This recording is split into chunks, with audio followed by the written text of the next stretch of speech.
today's video, I'm sharing with you how I'm slowing down in 2025. Let's get right into it. Okay friends, I'm posting this video a little bit early this year. I think I posted a video like this in January, so technically this year, but I'm posting it early because I think it'll provide context to my 2025 goals video, which is going out in January. Because if you did not know, and you would not know because I haven't been talking about it or sharing about it at all, but I have been going through a really, really rough Q4. There have been so many things going on all at the same time, and I've been juggling it all. So I really haven't been prioritizing my slow living journey at all. It really has taken a pause, and that might sound surprising because I still have been posting per usual and talking about slow living per usual, but yeah, I've been trying to hold up as best as I can, but unfortunately the balance is completely off, needless to say, and I really am desperate to get back into a good balance between work, life, slow living, all of the things, because it really takes a toll, not just externally, but internally, and I feel so off, and I really, really need to get back into a place where I feel good, I feel confident, and I feel like I'm really making strides in my slow living journey, not just for me, but also because I learned so much on my journey and I share that with you. It's really important that I stick to this, and it's just really, really integral to my well-being and hopefully to yours as well as you go on this journey with me. So I am going to be talking about some personal things in this video. Feel free to put me in the background as I yap away, but I'm going to talk about specific things that I need to slow down with in 2025, or I'd like to. And there's a good variety in this list. I think there are some very small practical things, but there's also large, vague mindset type of things. So hopefully it opens your mind to the variety and the diversity of ways in which you can slow down. And hopefully it inspires your list as you start to prepare for 2025 and how you'd like to slow down, how you like to start or continue or maintain your slow living journey in the new year. Okay, with that being said, the first way I'd like to slow down in 2025 is adding to my morning and evening routines, potentially evening routines. That's like an asterisk.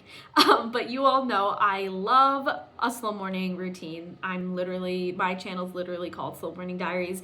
Slow mornings are integral for me. They really set me up for success. They really do so much good for the entirety of my day. It makes an impact, and I've noticed that over the years. And I do know that in 2025, I'm going to have more time in the morning. So I would love to extend my morning routine. And because I have the opportunity, because I have the privilege to be able to do that, I'm going to take advantage of it as long as I possibly can. So that's what I plan to do for at least a few months in 2025. How am I going to do that? Practically, I don't know, because I'm really strict when it comes to my wake up and sleep times. So I have a feeling I'm just going to wake up the same time I always do. But perhaps I literally slow the pace. You all know that I do a lot of little things in small increments throughout my morning routine. Maybe I'll extend those increments. So like reading for 10 minutes, maybe I'll extend it to 10, 20 minutes. Other things you'll see as I go on that journey, because I love to document my slow mornings, and you all know that I have plenty of slow morning vlogs on the channel. So I'll definitely vlog that, especially now that I have more time. I'll be able to do that more often. So you'll be going on that path with me for sure. And I did add in evening routines as an asterisk because I don't really have an evening routine, to be honest, and I thought maybe it would be cool to start incorporating some practices in my evening, because it's really not structured at all. I mean, it's structured in the sense that I do the same thing every evening, but there's not really intentional practices happening there. So I'm thinking that maybe I could challenge myself and do that in the new year, and that will add an extra bit of slow living to my day, which can only do me good at this point. Okay, the next thing is creating more than I consume, or being less reliant on screens. I think those two phrases go hand in hand, because when we're consuming, we're typically consuming at the palm of our hands. We have so much to access from our phones. We have the whole world to access basically, and it's so easy, almost too easy, to sit on our phone and scroll and consume so much to a point where hours will pass and we wouldn't even realize it.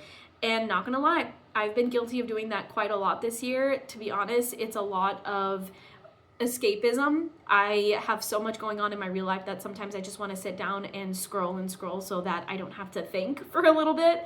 And while that is completely fine and normal and something that we can do every once in a while, I would love to really get a more healthful balance and actually shift my consuming percentage to be less than my creating percentage. Right now, I feel like it's not 50-50 even. I think it's like 75-25. I'm consuming 75% and creating 25. And I would love to maybe swap that completely. And how I plan to do that is that I would like to just put my phone down, make swaps in my life where I naturally pick up my phone. And instead of doing that, I will pick up something else. Maybe it's a hobby, maybe it's a book, maybe it's a different kind of screen, such as like a video game. I don't think that is part of like the consumption part because I'm an active participant in that. So maybe it's picking up a game, picking up a book, picking up a hobby, picking up my sketchbook, anything else. You all know that I have so many interests, and this is potentially really easy for me to do, but I just need to break out of the habit of consuming first and shifting that over to creating first. And I think that's going to do a lot of good for my heart, my soul, my creative side, my artistic side. And I'll talk more about art in a second. So I think that's also going to kind of go hand in hand there. But yeah, I think we can talk so much. We can have so many thought discussions about mindlessly scrolling, doom scrolling, and the negative impacts that it has on our life. And I do know that my attention span has been affected by this. So that's just one example. But the amount of scrolling and the access that we have right now is astronomical to an unhealthy point. But anyway, that's a whole other discussion. We'll talk about it more in 2025, but that is something that I personally want to work on. Okay, and the next thing, which I just hinted at, is slowing down with art. So you all know that I recently created a series on my channel called Slowing Down with Art, and it's kind of a slow living journey, a little pathway, if you will, a little side excursion on my slow living journey that really focuses on art because I am a creator, I am an artist, and I really want to embrace that side of me far more than I have in the past. And again, this goes hand in hand with what I was just talking about, creating more than I'm consuming. But I would love to continue that series in 2025 and go down some other projects, explore some other ideas. I really, really want to fine tune my art in 2025.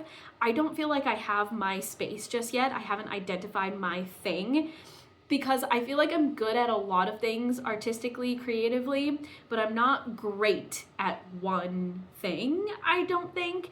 And that's very common, and that's very like, you know, it checks out for me because I love to jump into so many different projects and so many different hobbies and ideas and interests because my interests come and go with my mood. And so like I'm all over the place, and that's fantastic. I love that I can indulge in that creative project or thing for a little bit and then move on to the next. But I would really love to fine tune a certain area as well, and specifically with painting. I'll talk about more of this with my 2025 goals, but like I said, this is providing some context as to why that is so important for me in 2025. And I'm really excited about the series because I already have a video lined up for you in early January that has to do with slowing down with art. So I'm already making moves. It's already exciting me so much. So yeah, that's one that is going to be a big element of my 2025. Okay, and the last one is a big picture one, but it is living in an abundance mindset rather than a scarcity one. So if you've never heard of a scarcity mindset, it's essentially a mindset where you feel like you're constantly desperate and you constantly have to grab at things because otherwise you'll miss out on an opportunity, or you constantly feel like you're in a deficit. So you need to take every and all opportunities and things that come your way. Otherwise you'll miss out or you'll regret it, or, you know, X, Y, and Z. And I naturally live in this mindset all the time. It's probably why I always jump at opportunities and I jump at projects that sound so random, but I jump at it because I think that there's potential and there's an opportunity, and if I don't, then maybe I'll miss out, and all of these things. And so I really want to shift into an abundance mindset because, one, a scarcity mindset is a panicked mindset. It's a mindset that constantly makes you feel anxious. You have so much anxiety and worry and concern about your livelihood, about what's the future gonna hold, and you know, you need to grasp at anything you possibly can, otherwise or else, and it's just not a good headspace to be in naturally. Unfortunately, that's where I am naturally all the time, and I would like to shift into an abundance mindset, which is the exact opposite of what I described a scarcity mindset to be. An abundance mindset means like you feel good and you feel comfortable in the space that you're in, and you don't need to grasp at every single opportunity. You have the time, privilege, and opportunity to think about it and see what works for you, what works for your life. You're able to look at it big picture, long term. You basically give yourself the time to think and consider instead of just desperately saying yes to everything because you feel like you're going to miss out otherwise. Having an abundance mindset naturally is going to help me slow down. I think it's naturally going to tell me to chill out for a second, think for a second, and just don't say yes to everything because you need to say yes to everything.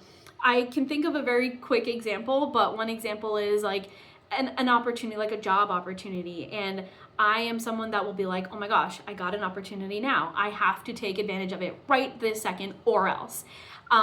Whereas that isn't necessarily the case. I can stop and think for a second and really consider the pros and cons of this opportunity, and perhaps the cons outweigh the pros, and so I should pass on this opportunity.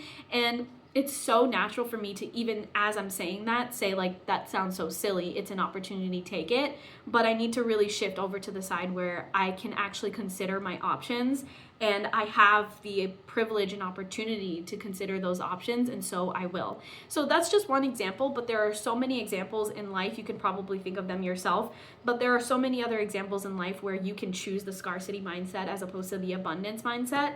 And I need to really, really work on naturally leaning towards the abundance mindset. It's going to take a lot of work. This is going to be the hardest one on my entire list because it's big picture and it's all in my head. So it's going to take a lot of brain work, a lot of mindset practice, a mindset work, creating boundaries and enforcing them, which I did really, really well in 2024. So I have hope for myself. It's just that it's going to be a big, big challenge, and you will likely hear more about that as we get into the new year, because it will trickle down into my vlogs and my personal stories and anecdotes that I end up sharing.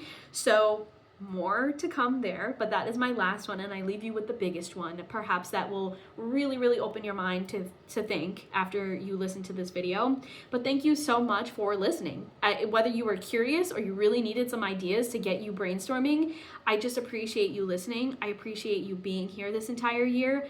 This has been the best year on YouTube I have ever had, and I've been on YouTube for a very, very long time. So just thank you so much. I'll try not to get emotional because I'm already feeling the emotions coming in from behind my eyeballs. Thank you so much for being here, and I will talk to you in the next video.